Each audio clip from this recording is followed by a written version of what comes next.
오늘 저는 로마서 1장 6절에서 8절까지의 말씀으로 하나님이 기뻐하시는 교회라는 제목으로 여러분과 함께 은혜 나누기 원합니다.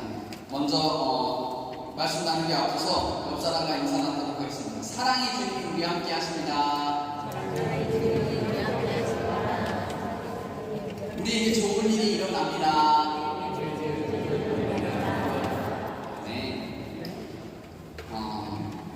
성경에 나온 교회라는 단어는 헬라어로 에클레시아라는 단어입니다. 여기에서 액은 무엇으로부터라는 뜻이고 클레시아라는 것은 부르다라는 뜻입니다. 그래서 교회는 불러냄을 받은 자들의 모임이라고 할 수 있는 것입니다.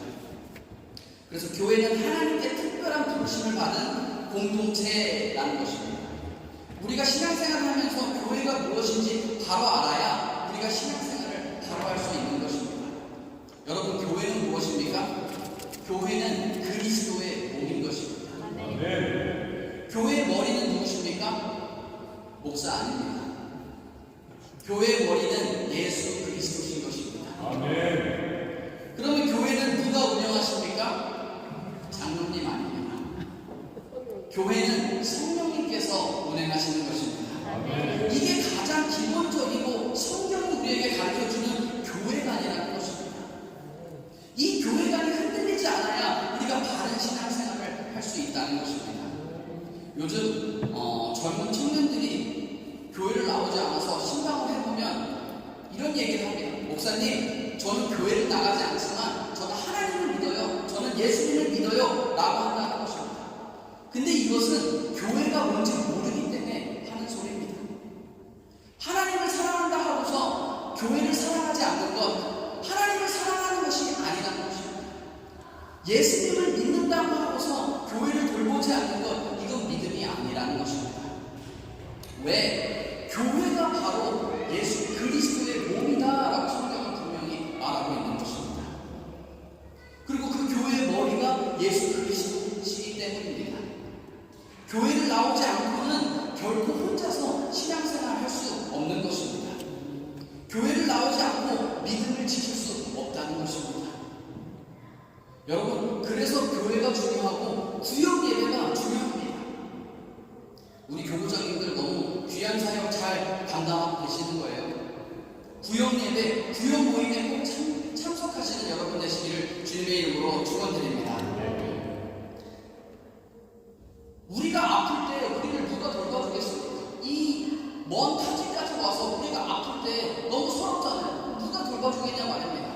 우리 구역 식구들이 기도해주고 방문해주고 한다는 것입니다. 또한 우리가 신앙생활하면서 넘어지고 쓰러질 때가 있습니다. 우리가 넘어지고 쓰러질 때 누가 우리를 챙겨주겠습니까? 구역 식구들이 챙겨주는 것입니다. 그렇기 때문에 우리 구역자님들 지금 교회에 나오지 않고 신앙이 많이 믿음 다 까먹은 그런 분들이 있으시면 교회로 얼른 데리고 나오시기 바랍니다.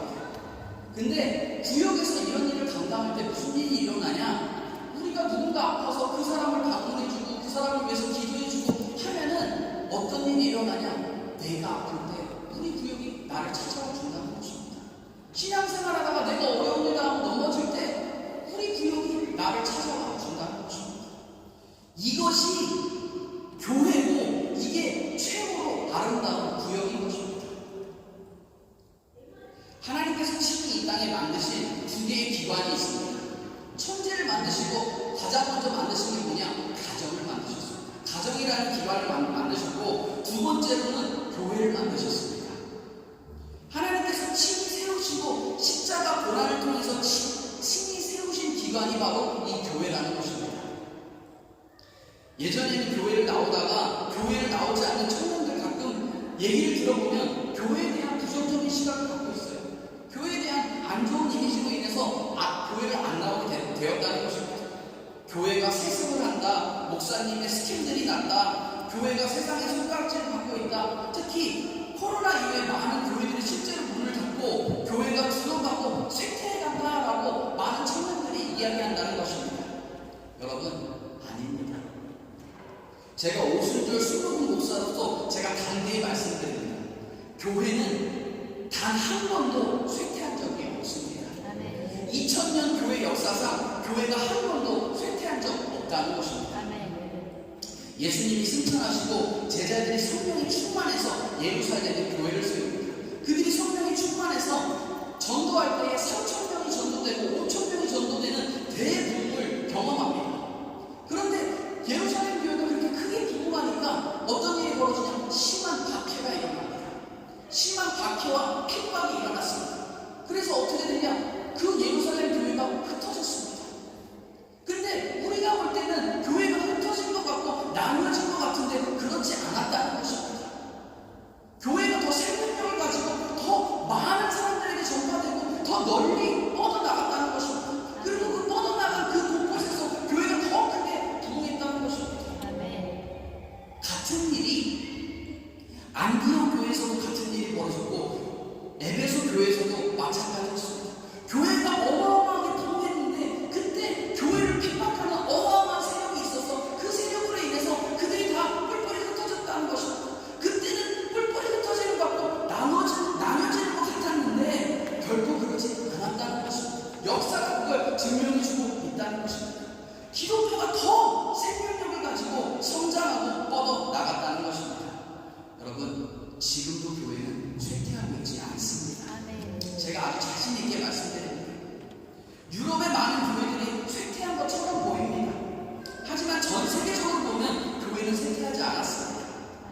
성경에 보면 이런 표현이 있습니다.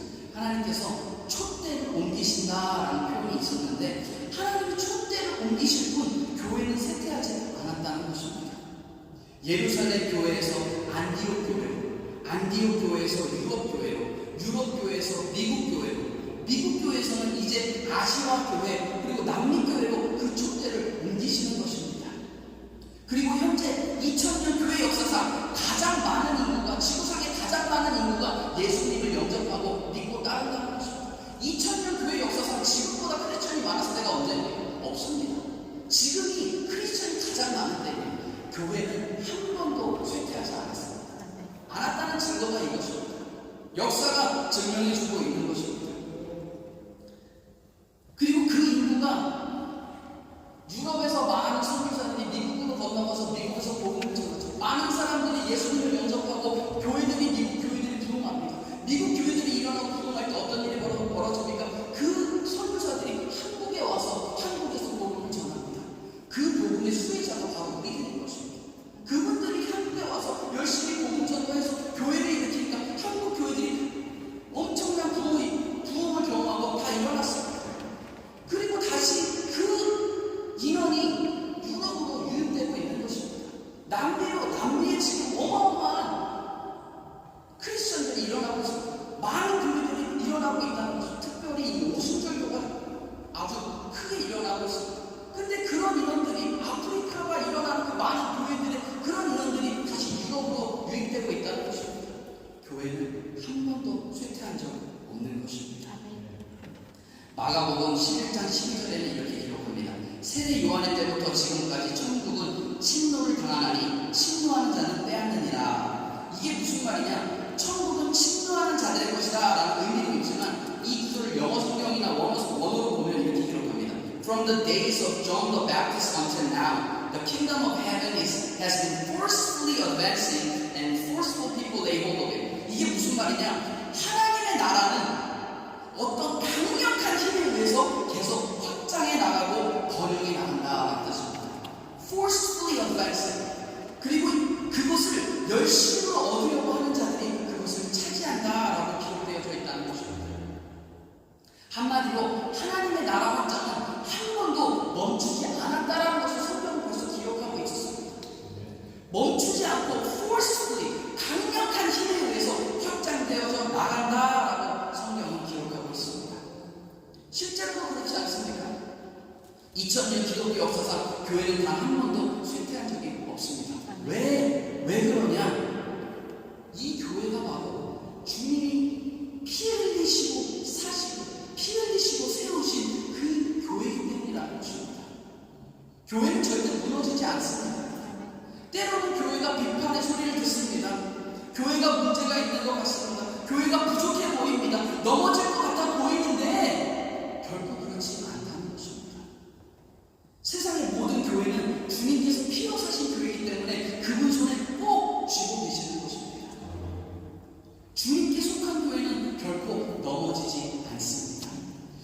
마침내 교회는 세상의 빛과 소금의 역할을 감당하게 된다는 것입니다. 세상이 뭐라고 하든 교회는 넘어지지 않습니다. 교회는 세상의 빛과 소금인 것입니다. 주님은 교회를 통해 주님의 뜻을 이루고자 하십니다.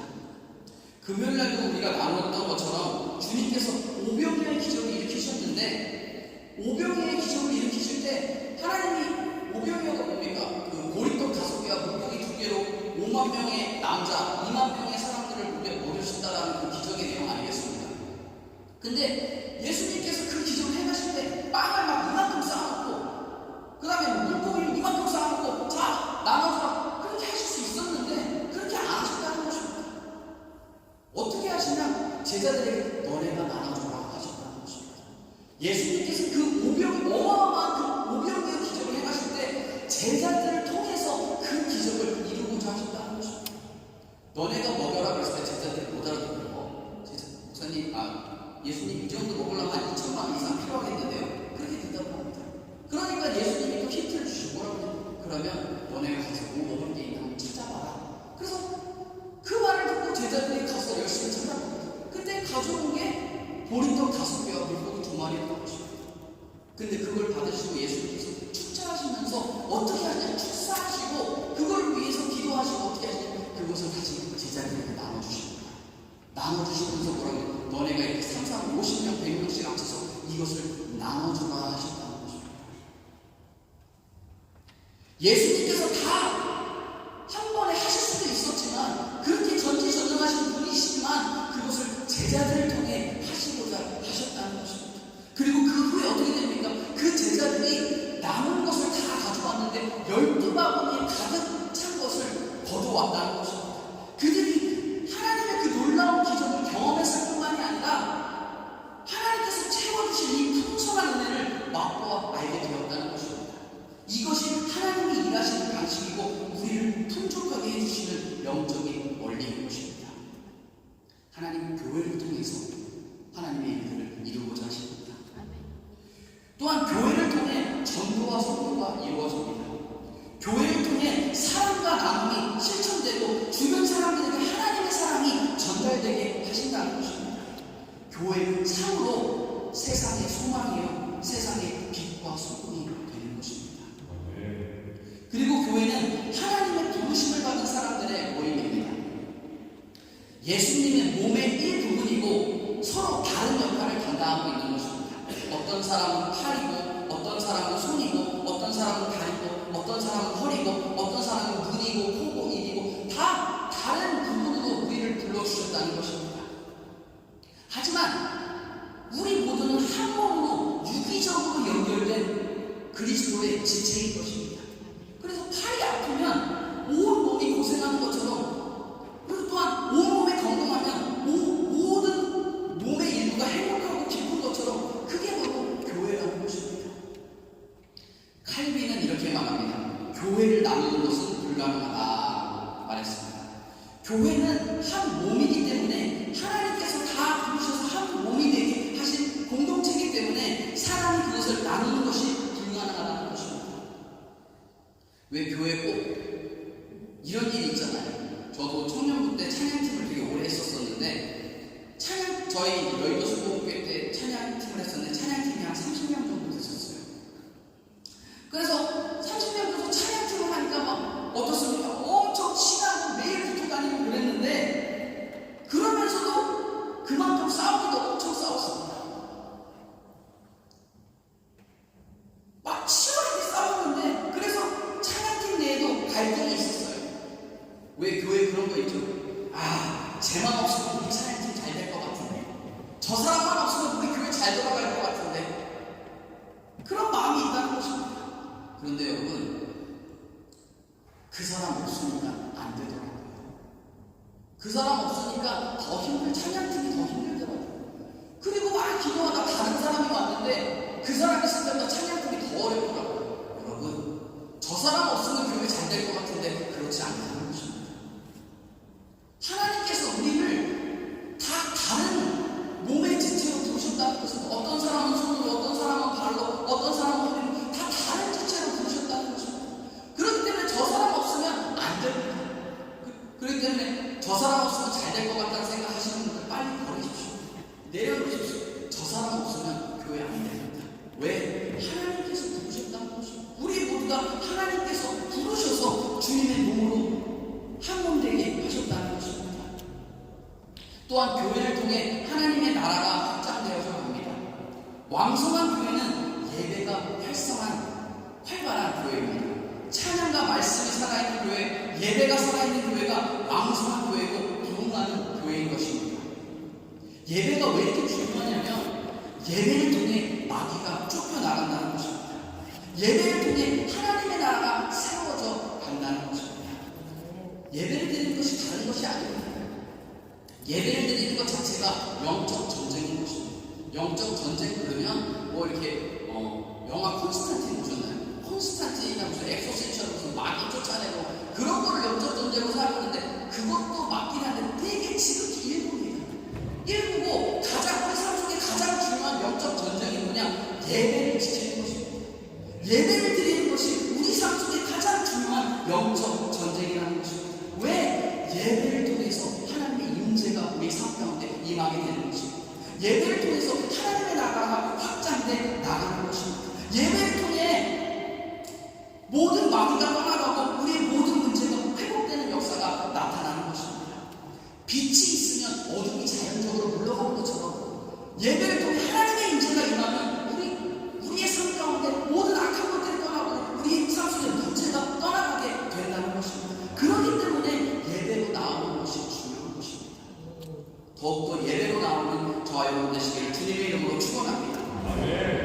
교회를 통해서 예배가 이루어지는 것입니다.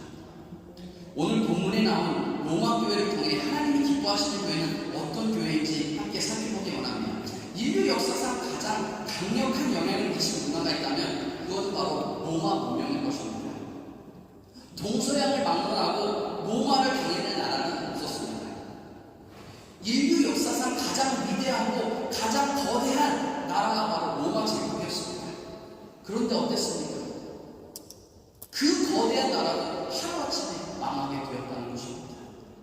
로마의 초기에는 기독교를 엄청 박해했습니다. 어느 날 로마 도시에 큰 불이 났습니다. 그때 황제가 로마 네로 황제였는데 이 네로 황제가 그 화재의 원인을 기독교인들이 그랬다고 하면서 기독교인들을 정치적으로 이용해 먹었습니다.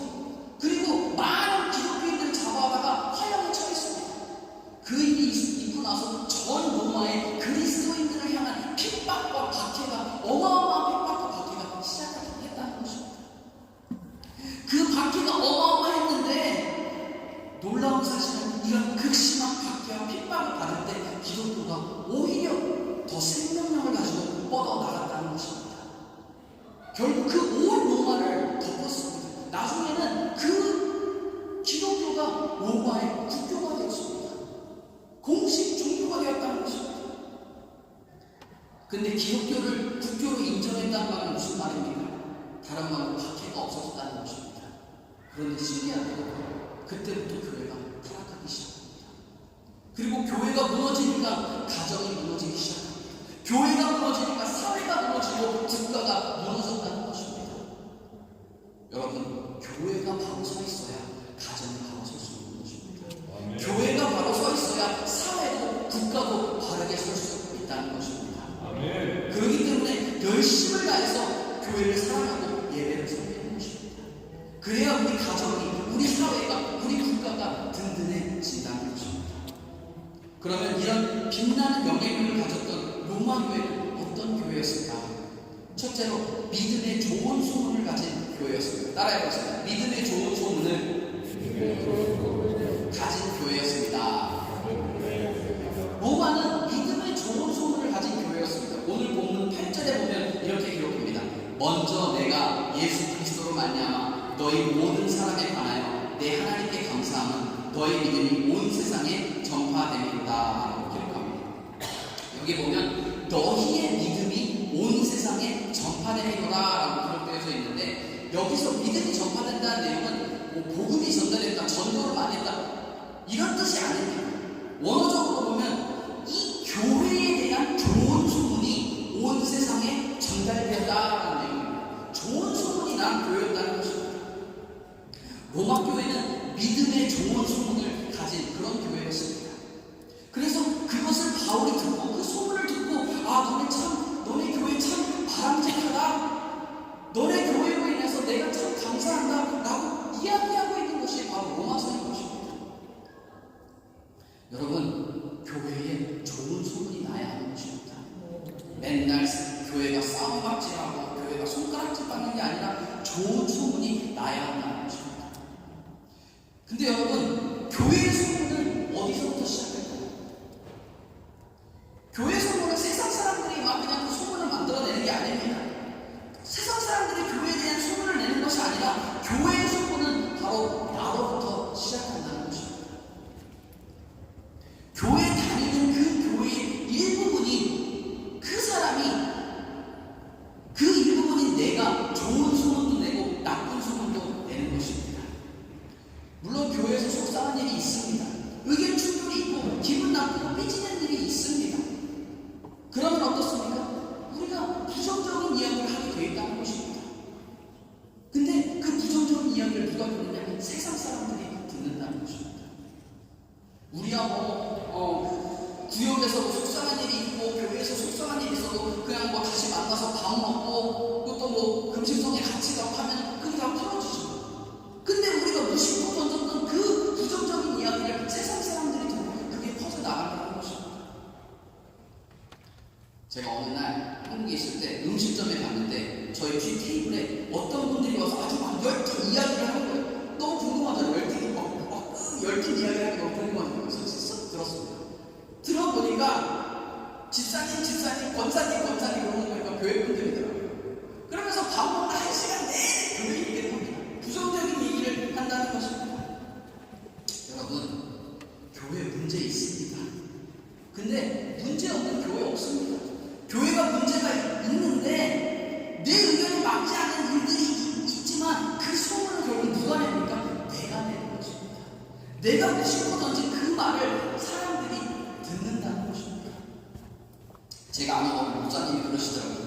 매 주일 저녁에 항상 가족들이 모여서 이렇게 저녁 식사를 하셨는데 식탁에서 이제 이렇게 밥을 먹다가 교회 이야기가 나왔대요. 근데 그날따라 어떤 한 권사님이 이렇게 얘기했는데 그게 너무너무 속상하셨대요. 그 상황이 그게 아니고 억울하고요. 그러니까 막 밥을 먹으면서 무심코 사모님이랑 그 얘기를 하셨대요. 권사님 얘기를 하는데 문득 그 생각이 드셨대요. 그 식탁에 자녀가 거기 앉아있는 거예요. 그걸 문득 생각하셔서 바로 그 이야기 주제를 딴 걸로 바꾸셨다고 하시더라고요. 여러분, 적어도 우리 자녀들이 있는 데서는 절대 부정적인 얘기를 하면 안 됩니다. 교회에 대한 부정적인 얘기를 하면 안 된다는 것이죠. 왜? 그들의 믿음이 망가집니다. 가족, 자녀들이 있을 때는 억지로라도 좋은 얘기만 하십시오. 왜냐? 믿음은 들음에서 온다라고 성경은 기록하고 있습니다. 교회에 대한 좋은 얘기만 하시는 저와 여러분 되시기를 주님의 이름으로 축원드립니다. 그러면 교회에 대해서 소문을 내는데 우리가 무슨 소문을 내야 되냐? 교회에 대해서 뭔가 자랑하는 게 있어야 돼요. 뭘 자랑하냐? 우리 교회가 너무너무 재밌다 이런 거 자랑하는 거 아닙니다. 물론 교회가 재밌을 수 있지만 한번 솔직히 얘기해보자고요. 세상에 얼마나 재밌는 게 많습니다. 사실 저도 한국 드라마 너무 재밌습니다. 여러 그 기나성 같은 목사님들의 설교보다 한국 드라마가 더 재밌다는 것입니다. 세상에 재밌는 게 더 많습니다. 그렇기 때문에 우리 교회 재밌다 이런 거 자랑하는 게 아닙니다. 우리 교회가 좋은 위치에 있다. 교회가 별로 안 좋은 위치에 있으면 안 갑니까? 교훈 위치가 바뀌면 또 안 가는 겁니다. 좋은 위치에 있다 이런 걸 자랑하는 것이 아니라는 것입니다. 우리 교회의 시스템이 좋다, 프로그램이 좋다 이런 거 자랑하는 거 아니라는 것입니다. 그럼 우리가 무엇을 자랑해야 합니까? 오직 예수 그리스도만 자랑해야 하는 것입니다. 아멘. 예수 그리스도의 십자가의 공로로 우리가 병 고침 받고 우리의 죄가 사하여지고 우리가 평안을 얻고 우리가 천국의 소망을 가지고 산다. 이것을 자랑하는 것입니다. 그리고 내가 만난 하나님 정말 좋으신 그 하나님만 자랑하는 것입니다. 주님 주신 은혜만 자랑하면 되는 것입니다. 아멘. 예수님만 자랑하시는 저와 여러분 되시길 주님의 이름으로 축원드립니다.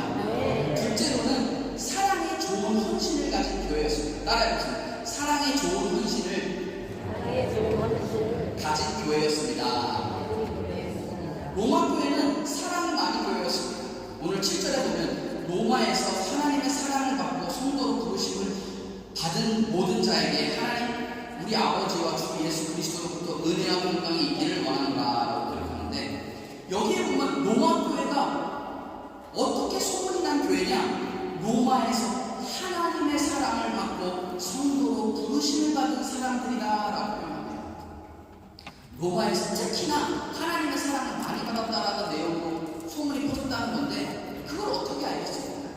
정말로 이들이 사랑이 넘치는 교회였다는 것입니다.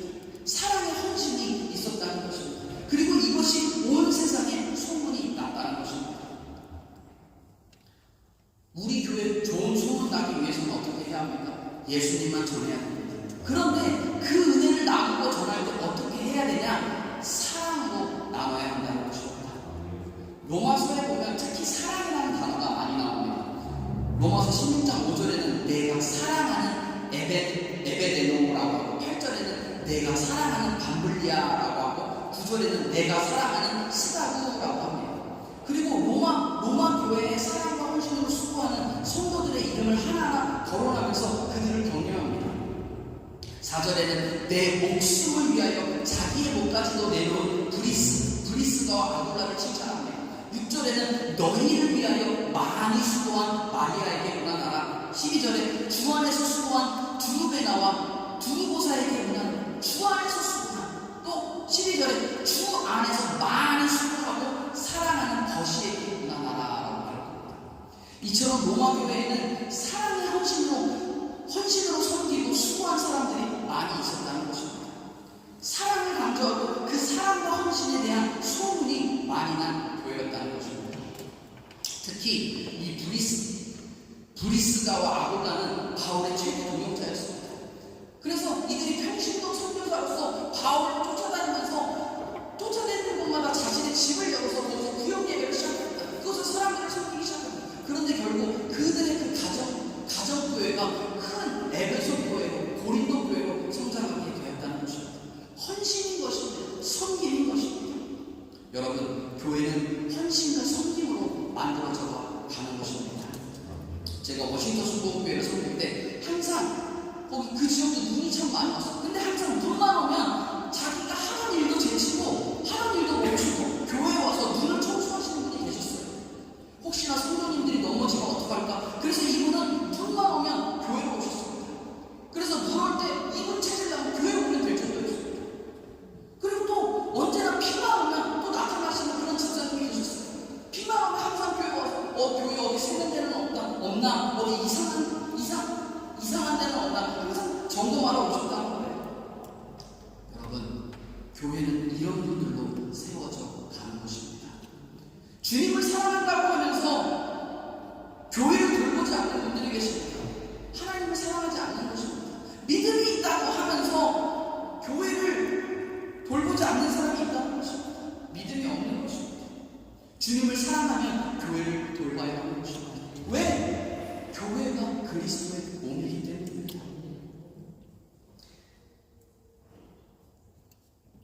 제가 금요일에도 나눴지만 우리의 삶에서 오병이어 같은 기적이 필요합니다. 그런데 예수님께서 5,000명의 남자와 여자 아이들까지 2만 명의 사람들을 보리떡 5개와 물고기로 먹이셨는데, 이 기적을 행하실 때 떡과 고기를 막 이만큼 쌓아두고 나눠주시지 않으셨습니다. 이 일을 제자들을 통해서 하시기 원하신다는 것입니다. 그래서 제자들이 그 먹을 것을 나눠주라고 하셨는데, 너네가 뭐 있는지 한번 가서 봐라 말씀하실 때 그들이 순종하고 발을 뗐습니다. 그들이 믿기지는 않지만 주님이 말씀하시니까 간다 생각하고 발을 뗐다는 것입니다. 그리고 주님께서 나누시는 그 음식을 그대로 사람들에게 나눠줬습니다. 베드로가 무리를 걸을 때도 그 어둠 가운데, 풍랑 가운데 예수님이 걸어오시는 걸 보고 정말 예수님이면 나를 명하사 무리로 오라 하소서 했고, 예수님께서 요청에 오라 명령하셨습니다. 그리고 그것을 순종해서 베드로가 발을 내딛었다는 것입니다. 여러분, 요 발을 내딛는 게 어렵습니다. 요 발을 내딛는 게 힘들다는 것입니다. 우리 삶이 바쁘고 형편이 어렵지만 이 바쁜 와중에도 시간을 내서 교회를 섬길 수 있냐는 것입니다. 내 형편이 빠듯한데 그 와중에도 내 이웃을 섬기고 사랑해 줄 수 있냐는 것입니다. 그리고 이것을 나중에는 교회를 섬기고 새로운 사람들을 위해서 사랑으로 섬기고 대접해 보라는 것입니다. 여러분, 새로운 사람이 교회에 왔을 때 내가 맨날 앉던 자리가 있지만 그 좋은 자리를 그분에게 양보해 보십시오. 하나님은 큰 은혜가 넘쳐나게 될 것입니다.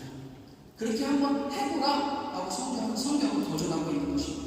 우리가 그것을 순종할 때 하나님께서 큰 은혜를 베풀어 주시고 기적을 베풀어 주신다는 것입니다. 로마 제국을 바꾼 것은 크고 화려한 베드로 성당이 아니었습니다. 사랑과 헌신으로 시작된 작은 집의 구역예배, 구역교회였다는 것입니다. 가정교회였다는 것입니다.